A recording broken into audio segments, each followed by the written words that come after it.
നമസ്കാരം. പ്രേതാനുഭവങ്ങളാണ്. ഇത്രയേറെ അനുഭവങ്ങളുണ്ടോ എന്ന് ചോദിക്കും. ഇത്രയേറെ അല്ല, ഇതിൽ കൂടുതലുമുണ്ട്. ഞാൻ ഏകദേശം 300ഓളം പ്രേതാനുഭവങ്ങൾ തിരഞ്ഞെടുത്ത പ്രേതകഥകളിൽ എഴുതിയിട്ടുണ്ട്. അത് ഓരോരോ പുസ്തകങ്ങൾക്കകത്ത് അതിലേക്കാൾ കൂടുതൽ പുസ്തകങ്ങളുണ്ട്. അതിൽ നിന്ന് തിരഞ്ഞെടുത്താണ് ഈ 300ഓളം കഥകൾ, 300ഓളം പേജുള്ള കഥകൾ. എൻ്റെ ഒരു സുഹൃത്ത് ഒരു ബസ് ആക്സിഡൻറ്റിൽപ്പെട്ടു. അതിൽ നിന്ന് രക്ഷപ്പെട്ടു. നിരവധി പേർ മരിച്ചു. ഞാനാണെങ്കിൽ ജീവിതത്തിൻ്റെ ഒരു സങ്കീർണമായ അവസ്ഥയിൽ സാമ്പത്തിക ബാധ്യതകളും പ്രശ്നങ്ങളുമായിട്ട് നീറുന്നൊരു സമയമാണ്. അന്ന് തിരുവനന്തപുരത്ത് നിന്ന് കാട്ടാക്കടയ്ക്ക് ഒരൊറ്റ ബസ്സുള്ളൂ. രാത്രി 1 മണിക്ക് സിനിമയൊക്കെ കണ്ടിട്ട് ആൾക്കാർ കയറി വരുന്ന സമയമാണ്. ഒരു ബസ്സേ കാണുകയുള്ളൂ. നിറച്ചാളാണ്. ഒരു 12 മണിയൊക്കെ ആകുമ്പോൾ അവിടുന്ന് സ്റ്റാർട്ട് ചെയ്യും. അവിടുന്ന് കയറിയാൽ പോലും നമുക്ക് നിൽക്കേണ്ട അവസ്ഥയാണ്. നിന്ന് കയറാൻ കാട്ടാക്കടയ്ക്കുള്ള ബസ്സാണ്. അപ്പോൾ ഞാൻ ആ ബസ് സ്റ്റാൻഡിൽ നിൽക്കുമ്പോൾ എൻ്റെ തോളത്തൊരാളിങ്ങനെ അടിച്ചു. ഞാൻ തിരിഞ്ഞു നോക്കുമ്പോൾ ഞാൻ പണ്ട് നാടകം എഴുതി കളിച്ചിരുന്ന സ്ഥലത്തുണ്ടായിരുന്ന ഒരാളാണ്. പയ്യനാണ്. നാടകത്തിലൂടെ ഒപ്പം കളിച്ചിരുന്നത്. അങ്ങനെ നടനൊന്നും അല്ലായിരുന്നു. അപ്പോൾ എന്നെ ചോദിച്ചു എവിടെയാണ് എന്ന്. അപ്പോൾ അദ്ദേഹം ഇവിടുന്ന് ജോലിയുടെ കാര്യം പറഞ്ഞു. ഞാൻ മുംബൈയിൽ പോയി ജോലി ചെയ്തു. മുംബൈയിലായിരുന്നു. അവിടെ വെച്ച് ചില അപകടങ്ങളൊക്കെ ഉണ്ടായി. ഇനി വീട്ടിലോട്ട് പോവുകയാണ്, അവിടെ നിൽക്കാൻ പറ്റത്തില്ല എന്ന് പറഞ്ഞു. അതുകൊണ്ട് ഇദ്ദേഹം ബസ്സിൽ കയറി. ഞാനും അദ്ദേഹം കൂടെ ബസ്സിൽ കയറി. ബസ്സിലേക്ക് കയറി കാട്ടാക്കടയ്ക്ക് അദ്ദേഹം വന്നു. എൻ്റെ അടുത്ത് എന്നിട്ട് പറഞ്ഞു, എൻ്റെ കയ്യിൽ ഇയാൾ കഥയും നാടകമൊക്കെ എഴുതുമല്ലോ, എൻ്റെ കയ്യിൽ ഒരു സബ്ജക്റ്റും ഉണ്ട്, എൻ്റെ കയ്യിൽ അത് നാടകമാക്കാൻ പറ്റിയ ഒരു പ്രൊഡ്യൂസറും ഉണ്ട്. ഒന്ന് കാട്ടാക്കട എൻ്റെ വീട്ടിലേക്ക് വന്നാൽ നമുക്കതിനെക്കുറിച്ചൊന്ന് സംസാരിക്കാം എന്ന് പറഞ്ഞു. ഞാൻ ഇദ്ദേഹത്തിൻ്റെ കൂടെ പിറ്റേ ദിവസം എവിടെയാണെന്ന് വഴി ചോദിച്ചു.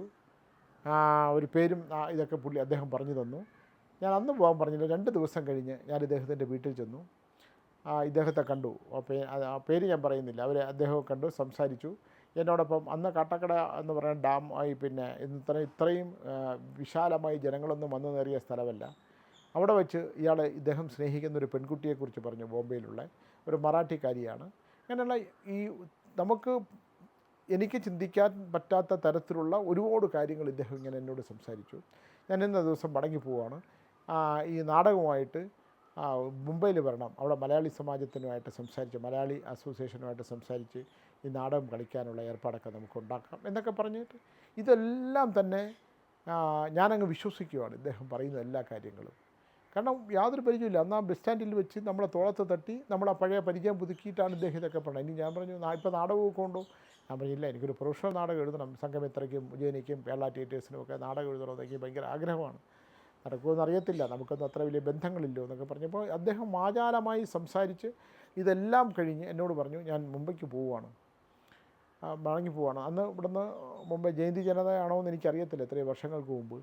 അത് ലോക്കൽ ട്രെയിനാണ്. ലോക്കൽ കമ്പാർട്ട്മെൻറ്റിൽ എന്നെ വിളിച്ചു. ഞാനൊരു പ്ലാറ്റ്ഫോം ടിക്കറ്റും എടുത്ത് ഇദ്ദേഹത്തിൻ്റെ അടുത്ത് ചെന്ന് വാതിക്കൽ നിന്ന് കുറേ നേരം സംസാരിച്ച് ഇദ്ദേഹം പോയി. എനിക്ക് യാത്ര പോയി. അപ്പോൾ ഞാൻ മനസ്സിലിങ്ങനെ കുറിച്ചു, എനിക്ക് മുംബൈയിലൊന്ന് പോകാമല്ലോ, എപ്പോഴെങ്കിലും അവിടെ പോയിട്ട് എൻ്റെ ഒരു നാടകം മലയാളി സമാജം കളിക്കുമല്ലോ എന്നൊക്കെയാണ് എൻ്റെ മനസ്സിലുണ്ടായിരുന്ന സങ്കല്പങ്ങൾ. ഞാൻ വളരെ കാലങ്ങൾക്ക് ശേഷം ഇദ്ദേഹം പോയി. അന്ന് ഫോണൊന്നുമില്ല, മൊബൈൽ ഫോണൊന്നുമില്ല. അപ്പം തിരിച്ചു വരും എന്നുള്ള പ്രതീക്ഷയിലാണ്. ഇതെല്ലാം കഴിഞ്ഞ് ഇദ്ദേഹത്തെ കാണാത്തതുകൊണ്ട് ഒരു ദിവസം കുറേ കാലങ്ങൾ കഴിഞ്ഞ് ഞാനിങ്ങനെ വെറുതെ ഇരുന്നപ്പോൾ തോന്നി, ഇങ്ങനെ ഒരാളുണ്ടല്ലോ, പുള്ളിയെ വിളിച്ചിട്ട് കിട്ടുന്നില്ല. അന്ന് ഞാൻ കാട്ടാക്കട ഇദ്ദേഹത്തിൻ്റെ വീട്ടിൽ പോയതില്ലേ, ഒന്ന് അവിടം വരെ പോകാമല്ലോ എന്ന് വിചാരിച്ച് ഞാൻ വലിയ പൈസയൊന്നുമില്ല, ബസ് കയറിയിട്ട് ടിക്കറ്റിനൊന്നും വലിയ കാശൊന്നുമില്ല, ഇദ്ദേഹത്തിൻ്റെ വീട്ടിലേക്ക്. അപ്പോൾ അവിടെ ചെല്ലുമ്പോൾ ഞാൻ അന്വേഷിച്ച് ചെല്ലുമ്പോൾ ഇദ്ദേഹത്തിൻ്റെ ഫോട്ടോ ഇങ്ങനെ ഇതിൽ കണ്ടു. അപ്പോൾ ഞാൻ ചോദിച്ചു, അയ്യോ ഇതെന്ത് പറ്റി എന്ന് ചോദിച്ചപ്പോൾ പുള്ളി പറഞ്ഞു, ആ വീട്ടിലെ അമ്മ പറഞ്ഞു, ഇദ്ദേഹം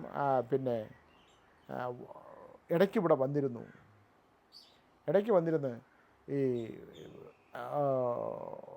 കുറച്ച് ദിവസം ഇവിടെ ഉണ്ടായിരുന്നു, കണ്ടില്ലായിരുന്നു. ഞാൻ പറഞ്ഞില്ല, എന്നെ വിളിച്ചിട്ടൊന്നുമില്ല. എന്താ വന്നാൽ? ഞാൻ പറഞ്ഞു, എൻ്റെ അടുത്ത് ഇങ്ങനെയൊക്കെ കാര്യങ്ങൾ പറഞ്ഞു. ഇദ്ദേഹത്തിന് പെട്ടെന്നൊരു അപകടം പറ്റി മരിച്ചുപോയി. ഞാൻ എന്ത് അപകടമാണ്? അദ്ദേഹം മുംബൈയിൽ വെച്ചൊരു അപകടത്തിൽ നിന്ന് ഇദ്ദേഹം രക്ഷപ്പെട്ടു. അതിലൊത്തിരി പേര് മരിച്ചു. പക്ഷേ തിരിച്ചു വരുമ്പം പിന്നെ അവിടെ നിൽക്കാൻ പറ്റാതെ തിരുവനന്തപുരം വന്ന് വന്ന ദിവസം തന്നെ ആൾക്കാരോട് സംസാരിച്ച് ഈ അപകടത്തിൽ നിന്ന് രക്ഷപ്പെട്ട കാര്യങ്ങൾ ഇങ്ങനെ സംസാരിച്ചുകൊണ്ടിരിക്കുമ്പോൾ മീൻ കഴിച്ചുകൊണ്ടിരുന്നപ്പോൾ മീനിൻ്റെ മുള്ള് കഴുത്തിൽ കുരുങ്ങി മരിച്ചുപോയി.